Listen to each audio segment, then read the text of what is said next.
Vamos a hablar de toda la cuestión de Israel y Palestina. Yo me voy a centrar en 5 mitos que están relacionados con la visión que tiene la gente de lo que está pasando o de lo que ha pasado históricamente en el mundo Israel, mundo árabe, para que nos entendamos. Ese es lo que os quiero comentar.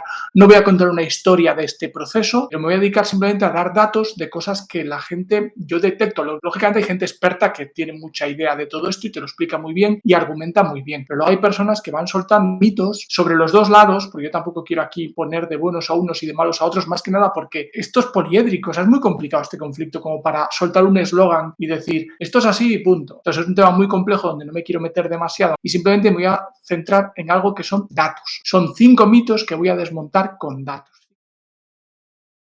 Primer mito que existe sobre esta cuestión. Los judíos no estaban en Palestina. Eso es falso. En el siglo XIX, un 10% de la población de Palestina ya es judía. Esto no es un proceso de migración, que sí que hay un proceso de migración tremendo después, no lo voy a negar, de hecho hablaremos a continuación de esto, pero no es que no hubiera judíos y de repente aparecieron todos a la vez. Hay una diáspora que es por todos más o menos conocida, sabemos toda la cuestión del año 70, la destrucción de Jerusalén por el emperador Tito. Bueno, no era emperador todavía, luego fue emperador, en ese momento era emperador su padre, Vespasiano. Bueno, luego la época de Adriano, lógicamente, que es cuando se produce ya por fin la gran diáspora judía. De ahí nos sacan a todos los judíos, los romanos. Quedan judíos en Palestina. No quedan tantos como había, como es lógico, la mayor parte se fueron dispersados, pero quedan muchos. Y de hecho,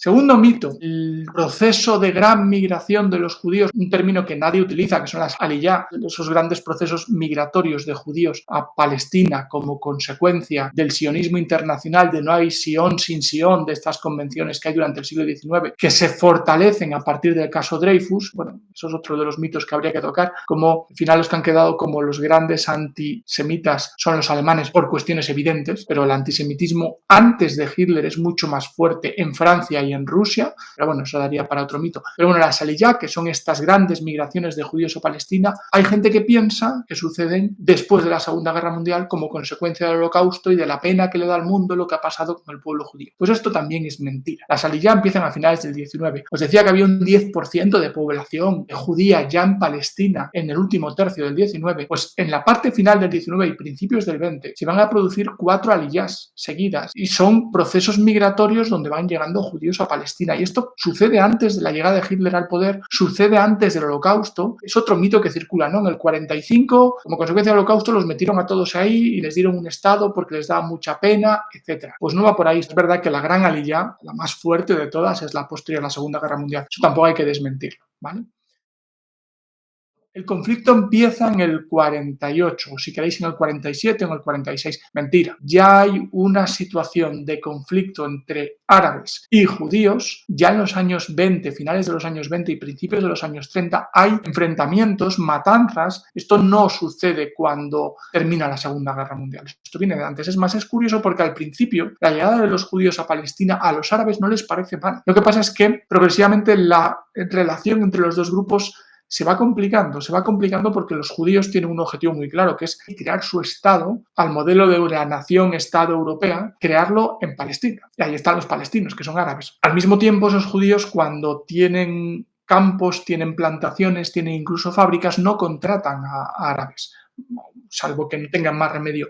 Contratan a otros judíos que también vienen de las migraciones. Es decir, estamos hablando de un proceso en el que el judío no se mezcla con el árabe. Por lo menos en estos momentos muy concretos eso genera malestar. Pero estaban pensando en el Estado-nación europeo, como el que nosotros creamos en Europa. Tampoco es tan complicado y tampoco se puede echar la culpa por el nacionalismo del siglo XIX que está en boga en ese momento todavía. Y es un Estado, una lengua, una raza, una cultura. Y esto es lo que quieren crear los judíos ahí porque no lo tienen en Europa, porque precisamente en Europa les han ido marginando, les han ido echando con esta misma mentalidad de un Estado, una lengua, una cultura, una religión. ¿Vale?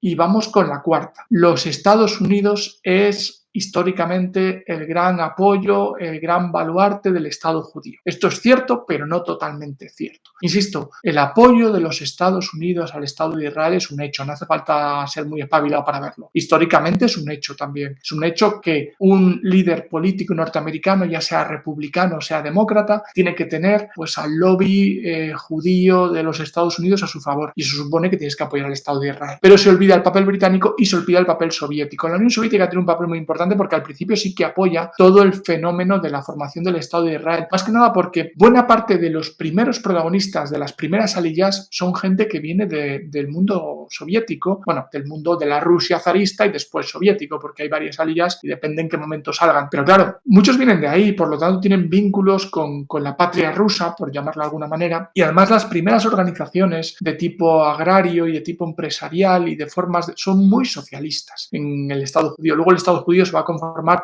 como una democracia liberal de corte capitalista, con una serie de características que lo diferencian de lo que es un país europeo, pero con muchos rasgos de lo que sería el mundo occidental, y eso va a hacer que progresivamente se separe de la Unión Soviética. Pero en un principio hay una relación muy estrecha entre las formas organizativas del primer Estado de Israel y de los últimos resquicios del protectorado británico de los judíos en ese protectorado británico. Es muy similar a lo que la Unión Soviética plantea. Luego es verdad que esto va a cambiar, y luego también es verdad que la Unión Soviética se va a encontrar con que tiene que elegir si apoya al mundo árabe o al mundo judío, y en los años 60 el mundo árabe, primero con Nasser y luego con Sadat y luego con Saddam Hussein, posteriormente el partido Baath, que es de corte socialista. Llega un momento que la Unión Soviética, en esta pugna, aparte de que los judíos se están yendo al occidente, ellos también ven que su baza tiene que ser el mundo árabe, y por eso al final la Unión Soviética termina apoyando al mundo árabe y los Estados Unidos redobla su apuesta por el mundo judío. Pero al principio no fue así, entonces eso a veces se olvida también. Y llega otro punto, ya con esto termino este mito de que los Estados Unidos es el gran y único apoyo del Estado de Israel. ¿Por qué la extrema izquierda internacional o nacional, depende en qué país me estés viendo, apoya de manera tan decidida a Palestina, incluso cuando suceden cosas como las que sucedieron el fin de semana con Hamas, que son auténticas barbaridades? Luego podríamos entrar por qué determinados grupos políticos del mundo apoyan a Israel cuando Israel también, ¿vale? Pero estamos con esto. Entonces, ¿por qué? Bueno, pues básicamente por una herencia que viene de la propaganda soviética, que de alguna manera sus correos de transmisión en Occidente son los partidos comunistas, que luego han dado lugar a unos partidos de extrema izquierda que a veces se llaman partidos comunistas y otras veces tienen otros nombres. Y esta tradición ideológica sigue.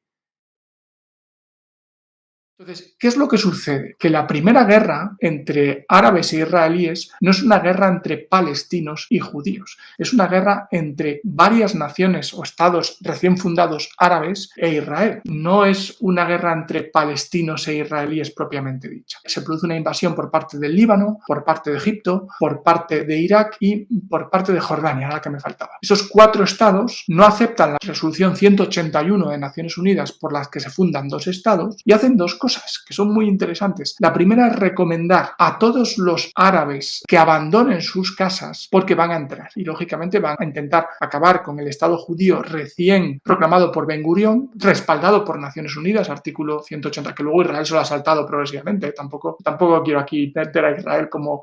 Pero primero pasó esto, que abandonen ese territorio porque van a entrar sus ejércitos y luego ya podrán volver con esos ejércitos de Egipto, de Jordania, de Líbano y de Irak. Bueno, esto es lo que pasa en el año 48. Lo que sucede es que primero los judíos resisten mejor de lo que se pensaba y por otro lado los árabes no están de acuerdo. Más que nada porque cada uno iba buscando sus cosas. Al final, esos cuatro estados árabes que entran en territorio de Palestina en ningún momento se están planteando fundar un estado palestino. Eso es muy importante. Si se lo hubieran planteado, lo hubieran fundado. Lo que se plantean es asumir el control de unos territorios que les interesa. Sin ir más lejos, Jordania asume toda la Transjordania y la zona antigua de Jerusalén y se lo queda para ellos y de ahí no avanzan. Podrían haber seguido avanzando toda la legión árabe, que era el mejor ejército de esa zona, sin lugar a dudas. Podrían seguir avanzando, haber tomado Jerusalén entero, haber llegado a Tel Aviv perfectamente, lo podían haber hecho. Estoy convencido. ¿Pero qué quería Jordania? Jordania quería la Transjordania y tener un control de Jerusalén que le permitiera al rey de Jordania decirle al resto del mundo musulmán: yo controlo Jerusalén, yo controlo una ciudad santa. Y ahí se queda. No se plantea generar un estado palestino árabe en esa zona. Y lo mismo los egipcios. Los egipcios lo que hacen es tomar justamente la franja de Gaza y se la quedan. Es decir, lo que hacen los estados árabes en el año 48 es entrar en el territorio palestino y tomarlo para ellos mismos, para sus países recién fundados, y también hay una lucha entre ellos por quién es la cabeza del mundo musulmán árabe en esa zona. ¿Qué hace Israel?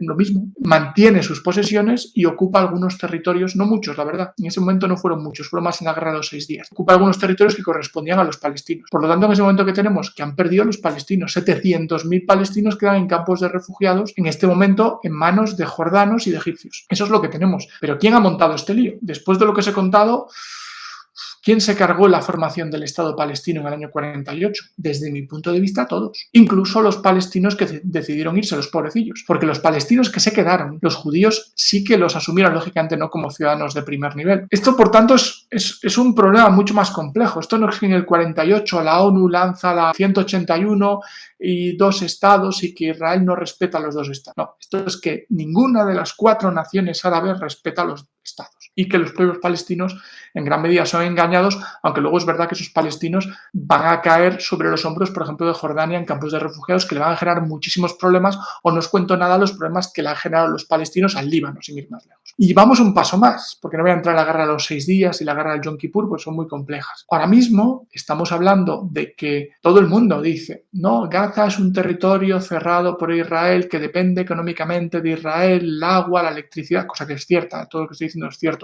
Es un gran campo de refugiados, lo que queráis, pero hay 14 kilómetros de frontera con Egipto y están igual de cerrados. Y nadie dice absolutamente nada, para que se vea un poco que cuidado, porque es que Egipto no los quiere ver ni en pintura tampoco. Y es un país musulmán, árabe, bueno, también porque hay que entender que Hamás, que se funda en el año 1987, ahora hablaremos un poquito de Hamás, una fundación de los hermanos musulmanes que en Egipto no tiene muy buena prensa desde hace bastantes décadas. Por tanto, tiene mucho que ver esta postura de Egipto. Pero lo que quiero decir es que efectivamente los judíos tienen un papel en esta guerra, en este conflicto, indudable, pero bueno, es que no sé por qué en el cuadro nunca aparecen los estados árabes. Siempre aparecen palestinos y judíos. Y Egipto, y Siria, y Líbano, y Jordania tienen un papel en todo esto.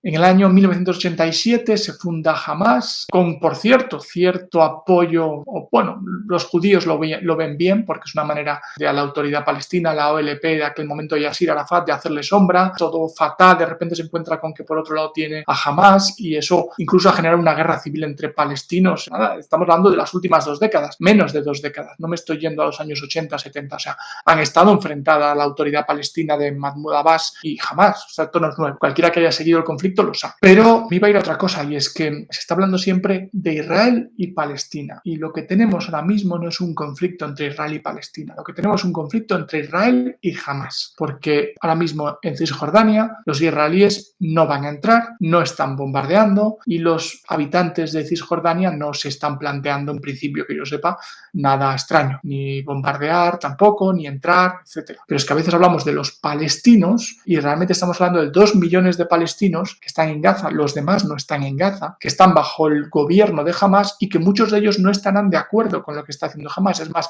la mayoría están sufriendo las consecuencias de la reacción judía a lo que hace Hamás. Ahora mismo de lo que podemos hablar es de Hamás y de los judíos. Y que Hamás no es un Estado, Hamás es un grupo terrorista, y es que esto es un hecho, es un grupo terrorista que ha hecho una serie de intervenciones y que Israel está respondiendo. Claro, la respuesta de Israel es lo que podemos considerar si, ya veremos, se acomoda al derecho internacional, no se acomoda, si es excesiva, si es una crueldad, si es una matanza, eso ya lo podemos evaluar, pero lo que está claro es que Hamás es un grupo terrorista y lo que hizo el otro día es una actividad terrorista de un grupo terrorista. Y luego también lo que hay que tener muy en cuenta es que Hamás, si tuviera el potencial militar que tiene Israel, Israel ya no estaría donde está. Eso es algo que tenemos que tener muy claro. Es que esos son hechos, o sea, Hamás su objetivo es terminar con el Estado de Israel, mientras que el Estado de Israel, su objetivo por lo menos no está declarado, no es acabar con los palestinos.